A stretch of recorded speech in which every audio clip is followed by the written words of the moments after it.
Hi there, and welcome to StoryStream, the VPL Storytime for Adults. I'm Jonna, and today I'm on Level 9, the rooftop garden at the Central Library. This beautiful garden is located on the unceded and traditional homelands of the Musqueam, the Squamish, and the Tsleil-Waututh peoples. To learn more about our local nations, the people who have grown and gathered on this very land for millennia, please visit our website or reach out to library staff who can help guide you to resources. Today's episode will feature the breathtaking Philip Hager and North Rooftop Garden on Level 9 and the Kermani Family Garden on Level 8. Beautiful outdoor spaces that read like a love letter to our natural environment and serve as a place for our patrons to read, relax, and meet with friends, loved ones, and colleagues. The garden was designed by Cornelia Oberlander, who designed a drought-resistant garden of hardy native plants. Here on the garden, there's a mix of arbutus hedge, honeysuckle, white roses, lavender, and coral bark trees, all which complement the stunning 270-degree backdrop of the city skyline. There are 52 solar panels installed along the outside of the roof, which provide power to the 9th level of the library. This is enough juice to fuel 2 homes in Vancouver and demonstrates the library's commitment to green energy and multi-purpose public environments. The garden can be enjoyed almost any time of the year during library open hours, but it is particularly special when enjoyed with others at events like the Vancouver Public Library's Rooftop Remix, a fundraising event where locals can get an opportunity to meet and mingle with others while raising money to support our library initiatives. The library provides Vancouver a publicly accessible rooftop garden within the downtown core. Whether you're seeking a respite from your busy day or a place to connect with friends, it is Vancouver's natural meeting place. Unlike most other areas of the library, food and drink are allowed in the garden, so feel free to pack up a picnic and settle in to enjoy the epic views and scenery in this garden that is truly a work of art. Now, speaking of art, today's short story takes us to a very special place in literature where art meets nature. At the time The Last Leaf by O. Henry was written, Greenwich Village was just a fledgling community of struggling artists. Now, it is renowned worldwide as a center of art and is a mega tourist attraction in New York City. But when the master scribed this tale of loss and hope in 1903, the very famous New York neighborhood was in the grips of a pneumonia epidemic, while poor literati struggled to make ends meet doing what they loved. This well-loved story has been adapted for the stage and for the silver screen and remains a classic tale from the master of short stories, O. Henry. William Sidney Porter, better known as O. Henry, is known for his short stories which often feature working-class characters, witty narration, and twist endings. He had an affinity for New York and its people, which feature prominently in many of his short stories. His influence has spanned generations, and even today, the highest honor a short story writer can receive is the coveted O. Henry Award.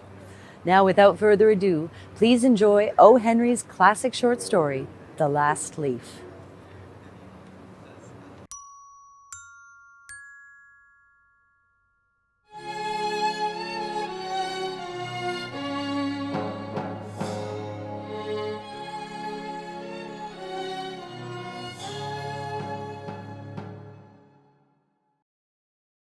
In a little district west of Washington Square, the streets have run crazy and broken themselves into small strips called places.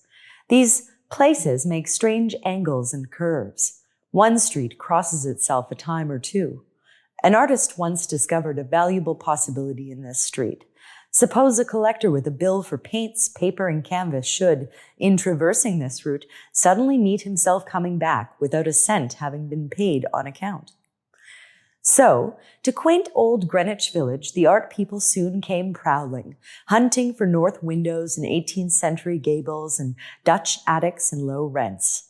Then they imported some pewter mugs and a chafing dish or two from 6th Avenue and became a colony.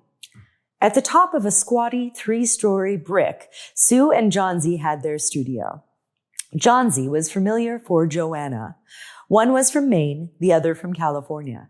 They had met at the table d'hôte of an 8th Street Delmonico's and found their tastes in art, chicory salad, and bishop sleeves so congenial that the joint studio resulted. That was in May. In November, a cold, unseen stranger, whom the doctors called pneumonia, stalked about the colony, touching one here and there with his icy fingers. Over on the east side, this ravager strode boldly, smiting his victims by scores, but his feet trod slowly through the maze of the narrow and moss-grown places. Mr. Pneumonia was not what you would call a chivalric old gentleman. A mite of a little woman with blood thinned by California zephyrs was hardly fair game for the red-fisted, short-breathed old duffer. But Johnsy he smote, and she lay, scarcely moving on her painted iron bedstead, looking through the small Dutch window panes of the blank side of the next brick house. One morning, the busy doctor invited Sue into the hallway with a shaggy gray eyebrow. "She has one chance in, let us say, 10, he said as he shook down the mercury in his clinical thermometer, and that chance is for her to want to live. This way people have of lining up on the side of the undertaker makes the entire pharmacopoeia look silly. Your little lady has made up her mind that she's not going to get well. Has she anything on her mind?" She wanted to paint the Bay of Naples someday, said Sue. "Paint? Bosh! Has she anything on her mind worth thinking about twice? A man, for instance?" "A man," said Sue, with a Jew's harp twang in her voice. "Is a man worth—" "But no, doctor, there is nothing of the kind." "Well, it is the weakness, then," said the doctor. "I will do all that science, so far as it may filter through my efforts, can accomplish. But whenever my patient begins to count the carriages in her funeral procession, I subtract 50% from the curative power of medicines. If you will get her to ask one question about the new winter styles in cloak sleeves, I will promise you a 1 in 5 chance for her instead of 1 in 10. After the doctor had gone, Sue went into the workroom and cried a Japanese napkin to a pulp. Then she swaggered into Johnsy's room with her drawing board, whistling ragtime. Johnsy lay, scarcely making a ripple under the bedclothes, with her face turned toward the window. Sue stopped whistling, thinking she was asleep. She arranged her board and began a pen and ink drawing to illustrate a magazine story. Young artists must pave their way to art by drawing pictures for magazine stories that young authors write to pave their way to literature. As Sue was sketching a pair of elegant horse-show riding trousers and a monocle on the figure of the hero, an Idaho cowboy, she heard a low sound, several times repeated. She went quickly to the bedside. Johnsy's eyes were wide open. She was looking out the window and counting backward. 12, she said, and a little later, 11, and then 10, and 9, and then 8, and 7, almost together. Sue looked solicitously out of the window. What was there to count? There was only a bare, dreary yard to be seen and the blank side of the brick house 20 feet away.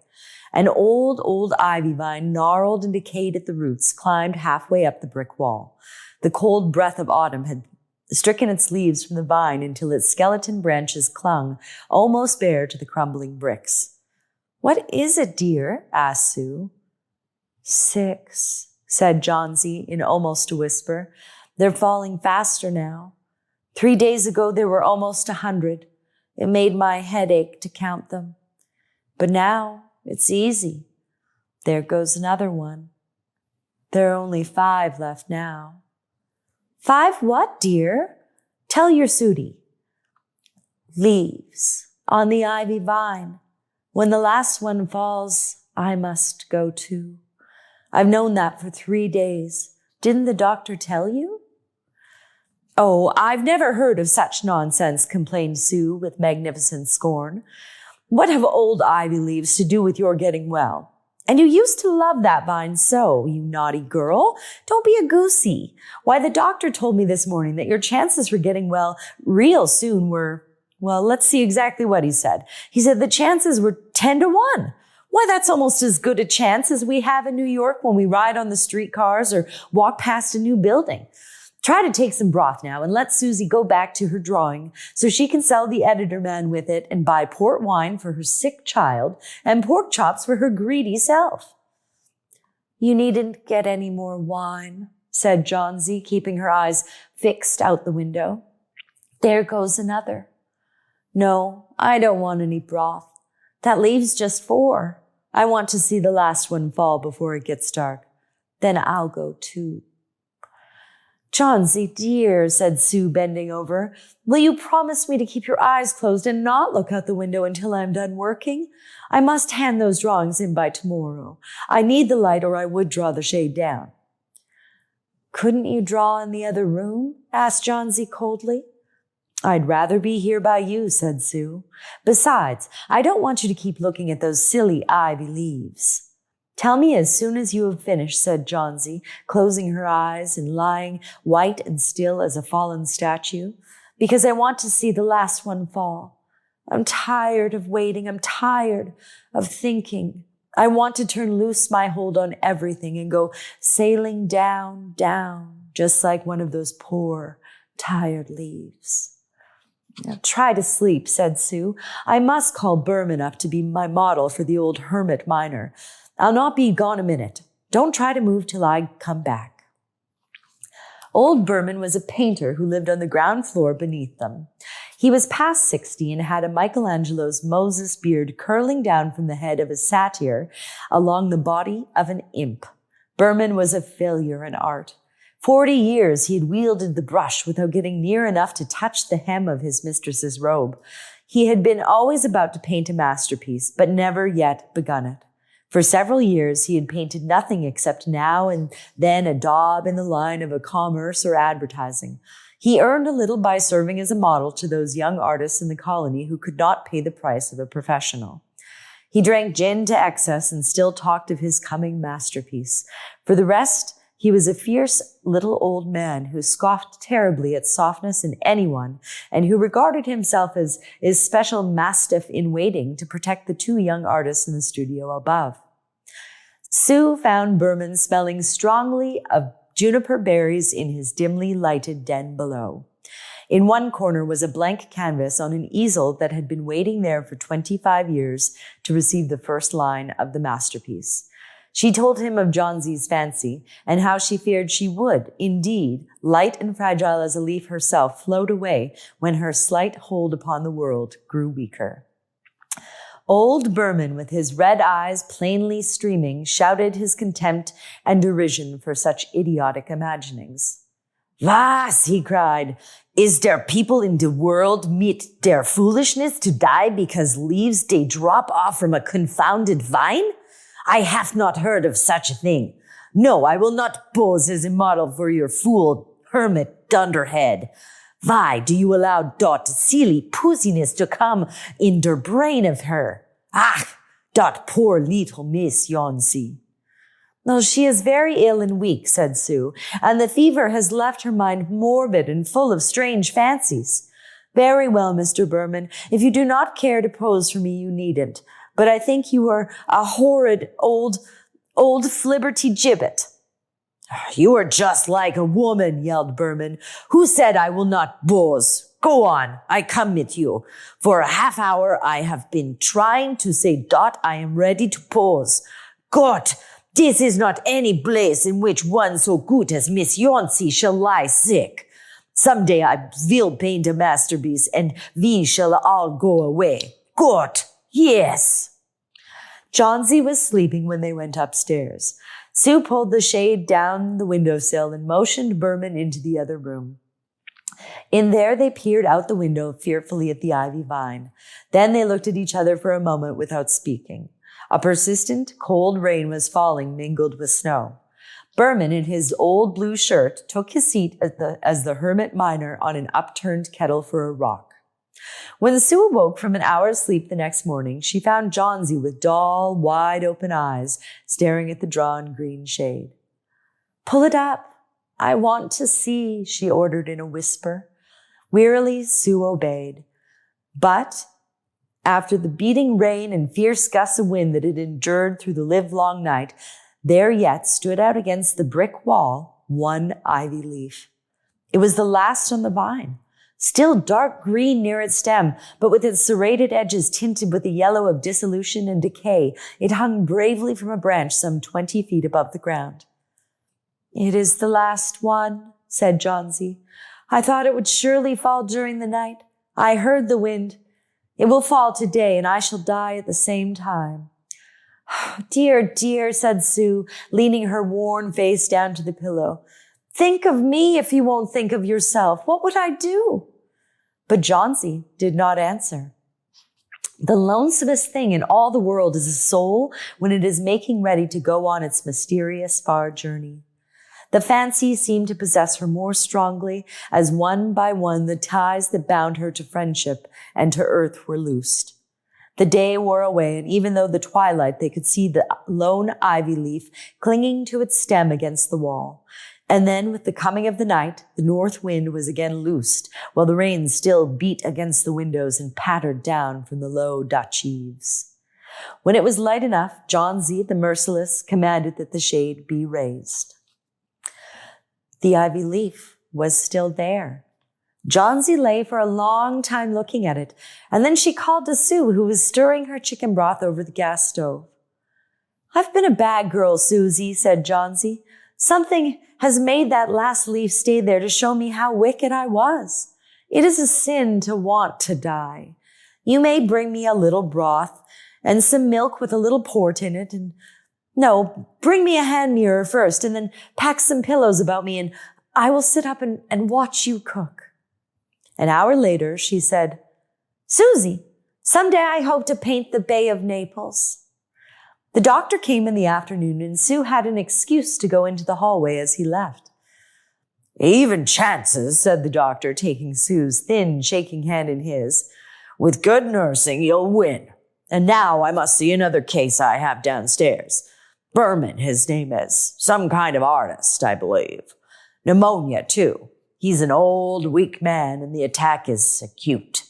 There is no hope for him, but he goes to the hospital today to be made more comfortable." The next day, the doctor said to Sue, "She's out of danger. You've won. Nutrition and care now, that's all." And that afternoon, Sue came to the bed where Johnsy lay, contentedly knitting a very blue and very useless woolen shoulder scarf, and put one arm around her, pillows and all. "I have something to tell you, White Mouse," she said. "Mr. Berman died of pneumonia today in the hospital. He was ill only 2 days. The janitor found him on the morning of the first day in his room downstairs, helpless with pain. His shoes and clothing were wet through and icy cold.